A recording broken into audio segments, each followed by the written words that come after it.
Good morning, friends. So let's recap the markets over last 1 week, what has happened, and we have sent this snapshot in our weekly report. So the weekly analysis mainly consists first portion as global markets. How did global markets behave? Now, last week was basically a very different week than what we have been seeing. Remember, post the Iran war, we have been seeing the developed markets outperforming the emerging markets. So you saw US markets, you saw Nasdaq, S&P, Dow Jones touching new highs, you saw Kospi, Nikkei touching new highs. Now, if you see last week, what has happened is very important. Dow Jones has slipped 1%, Nasdaq 3%, Nikkei 6%, Kospi 9%, Taiwan market 6%, and contrary to that, Indian markets were flattish. Nifty was up by 0.5.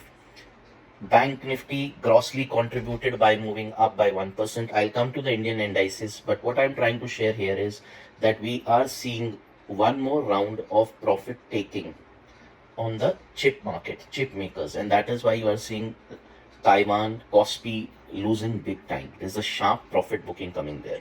One more very important noticeable point is that these all developed markets have breached last week lows. That means this week lows are lower than last week lows. That means you are making a new low. That implies weakness. So it is a clear sign that developed markets are showing signs of weakness, which is helping the Indian markets. One more very important point is crude. So week on week, if we compare the commodities, gold, silver, they have lost, but crude has gained big time. Just to recap with you, last week, that means last Friday, we had closed crude around $74. This time we have closed around 89. Brent, I am saying. So there's a huge jump. You're talking about a 20% jump in crude, which does not go well with Nifty, does not go well with our markets. Now, which tells me that if crude would have remained under control, I think Indian markets would have done much better. But having said that, we still outperformed the global markets. Now let's look at the Indian markets. Indian analysis, Nifty closed up by 0.5%, and as I said in my earlier statement, it was the bank Nifty which contributed majority. Remember, banking stocks have a weightage of 33% in Nifty. And bank Nifty went up week on week by 0.8%. Now there's one surprise catch in this, that Nifty bank moved because of the Nifty private bank, which actually gained 1.5%. PSU banks were actually negative for the week. So that means HDFC Bank, ICICI Bank, Kotak Bank, Axis Bank, IndusInd Bank, these all contributed big time. Remember, yesterday, that is Saturday, we had results of all four major private banks: HDFC, ICICI, Kotak, Axis. So all reactions we will see on Monday. And also a very prominent script which helped Nifty on Friday was Reliance Industries, which went up by 2%. Which makes me come to the next point, that mid cap and small cap, after 9 weeks, please note, after 9 weeks, underperformed Nifty and Bank Nifty. Remember, small cap has gained the maximum from the days of Iran war. But this was after 9 weeks that we saw mid cap and small cap underperforming. Reason, Thursday and Friday, our breadth was negative. Now, as we all know historically, this cannot continue for a long period. You cannot have that Nifty will keep on moving up and the breadth remains negative, because breadth shows you the momentum of the market. So either mid caps have to start move, or unfortunately Nifty will have to see a break. So that we will come to know in next 2 to 3 trading sessions. But there is something positive which is there for Nifty. And that is our next section, which I am going to tell you. Which other indices are helping? Nifty IT came to a big rescue. Remember, Nifty IT went up by 4% in this week. Reason? let's recap. I just told you the chip makers have corrected sharply. And due to this AI and chip making stocks, Indian IT companies were underperforming. Now seeing that post TCS HCL Tech results and now Tech Mahindra, we have seen IT reversing back. Indian markets results were not that bad. First of all, that was important. Secondly, the chip making stocks seeing profit taking, helping the Indian IT gaining momentum, some flow finally coming in the Indian IT major stocks. Now remember two things. IT has 17.5% weightage in Nifty to go along with banking 33%. This contributes 50% of Nifty. And if you add a Reliance, that contribution comes to 58%. Now that means that is why Nifty could outperform the mid caps, because very few major weightage counters outperformed on, especially on Friday. As a result of this, you saw two things happening. First time we saw PCR OI change. What is PCR OI? Put OI divided by call OI. Number of put writers means people who had sold puts, increased drastically in lieu of call writers unwinding their positions. And main strike price was 24,200, which saw the PCR, that is put divided by call ratio, move from 0.40 to 2.3. Remember, any number above 1.5 means that level becomes the support. 10 DMA is at 24,162. So the actionable becomes very easy for us. Till we are holding 24,150, we are bullish. What is the buying zone? 24,200 to 24,250. What is the upside resistance zones? Remember your May highs, 24,430, 24,500, and then the ultimate April high, 24,600. These are major resistances.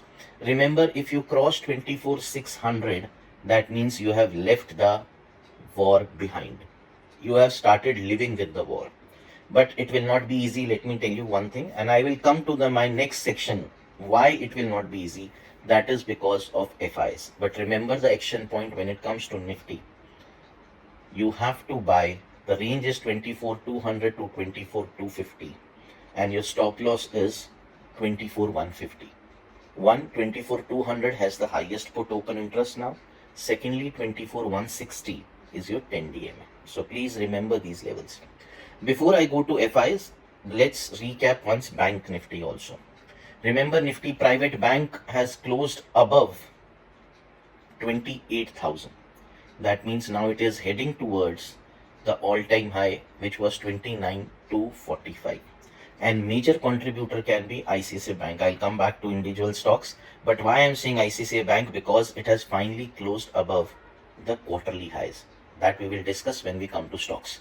Now let's see why I was saying FIs. See, remember the rules of FI data.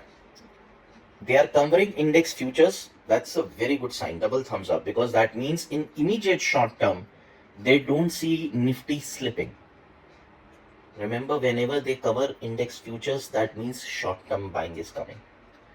They are unwinding or reducing longs in stock futures, that is bearish. The biggest sign of worry is they're selling. Yes, selling has come down. Where we were in months of February, March, April, where month on month 1 lakh crore was getting sold. July entire month, this last week is 9,118 crores, and entire month is below 15,000 crores. Now that's an encouraging sign, but yet they are sellers.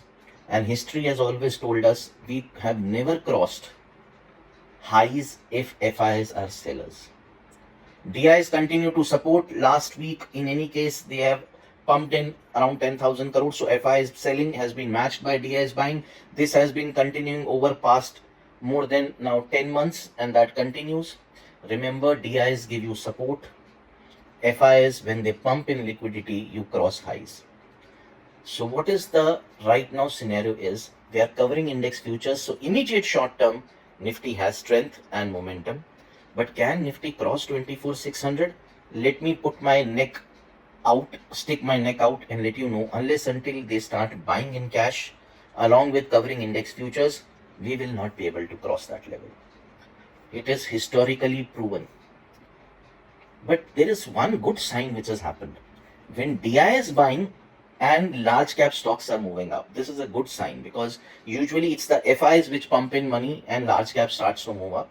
This time DIs have started pumping in money in large caps, but be rest assured, if FIs are sellers, sooner or later these large caps will face resistances and you will see mid caps start to rally again.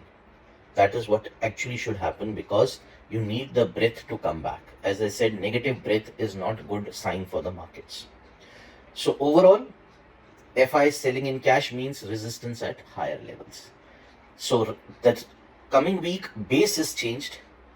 That is why we are very confident that we might move towards 24,450, 24,500.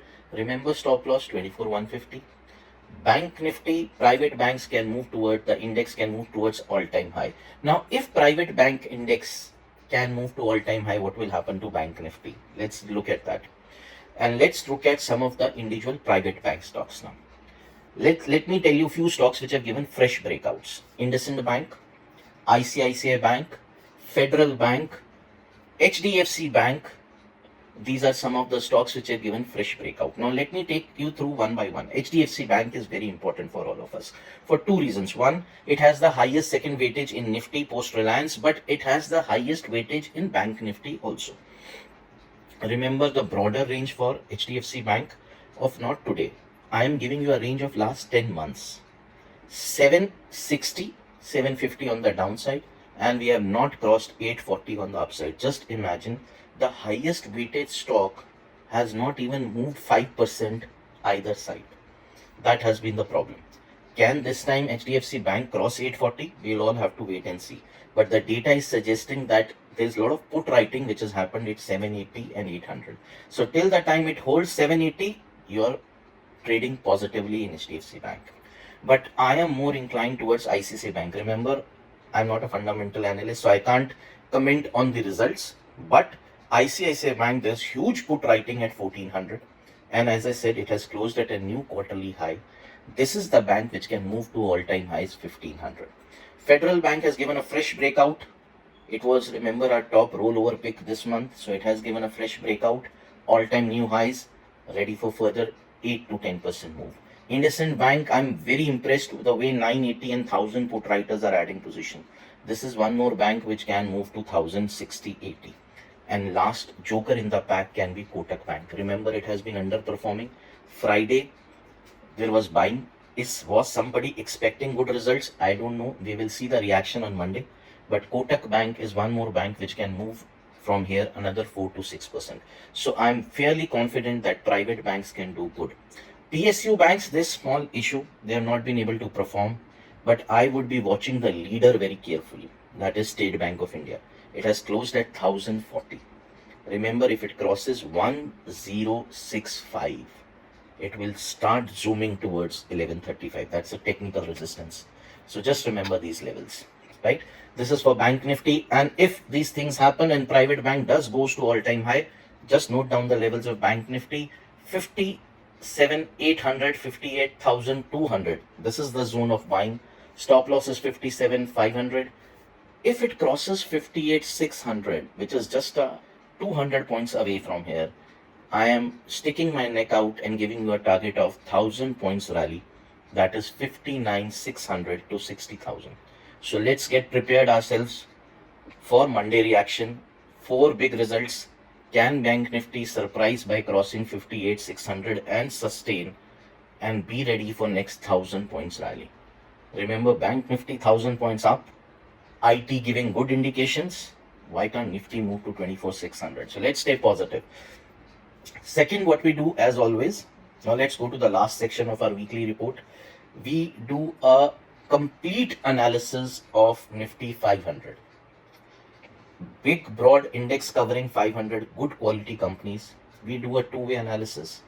One, stocks which have closed above all moving averages, strong. RSI is above 55, which tells you the momentum is on the upward side. And then technically, have they closed on the previous week high, above the previous week high. In that list, then we comprise. So last week we had 78. This time we have 71 stocks, and every time you will not believe the stocks change. And I'll give you one example. This was the first time after 3 weeks when Nifty reality closed week on week negative. Not with major, but small negative. But there was IT, we just discussed. There was one more index which started moving up, which is Nifty Auto, and it closed above all moving averages. So I'm interested there also. So let's look at some of these stocks. In auto, I'm very bullish what is happening with the two-wheeler stocks. So Bajaj Auto, Eicher Motors, both should remain in your radar. Both are Nifty 50, both are large caps. That means they will move up. Then within the auto space, auto ancillaries, Exide managed to cross 420 after such a long time. Bharat Forge, we had given recommendation on Friday also for Bharat Forge. That's another stock which is looking good to me. So within the auto space, please watch for these stocks. Within the IT space, I would be watching very carefully TCS, HCL Tech, Tech Mahindra. These all three large caps are looking extremely bullish. Persistent System, Emphasis BFL, these are two mid caps, and OFSS, three mid caps which I would be looking very bullish. I will be looking very carefully in them. Real estate, even though week on week close negative, there are some stocks which are still moving up. Lodha Developers, Godrej Properties, Prestige. These are another three stocks which I would be looking at. And before I conclude the FNO basket, I missed out on Sonacom, another auto ancillary which is closed at lifetime high. So that shows the strength which it has. Cash stocks, Anantraj, Aptus Home Finance, Ether Energy, which is again a part of auto electric vehicles, Authum Investment and Infra, Balrampur Chini, which is a sugar stock. Remember, sugar stock also saw some buying coming in, but the best performance is by Balrampur Chini. Gabriel, again an auto ancillary stocks. Then you have Himadri Specialty. Now, specialty chemical stocks have been doing fairly good. So you have a basket where they have been doing good. It's led by HSCL. Post their results, they have made a new lifetime high. India Cement has given a fresh breakout. Within the banking space, J&K Bank, surprise element, has been doing very good for itself. Karur Vaishya Bank is no laggard, moving up. Lloyd's Metal, what a rally this stock is enjoying. PPL Pharma has given a fresh breakout. Saregama and Z, both are media stocks, both have given fresh breakouts. So these are total 31 stocks in entire Nifty 500 list which are showing signs of bullishness. Remember, this Excel is with you. You can look at all the 71 stocks, you can watch for them, and please, every against stock, the levels have been mentioned. So this was important recap weekly. What is expected first, what had happened in global markets, where we are heading towards in Nifty, Bank Nifty, which sectors and which stocks. I will be sharing these videos with you continuously with every weekly report that we send. Please go through that report, share your feedback, anything you want to get added up. We will be very forthcoming. Thank you so much. Good morning once again.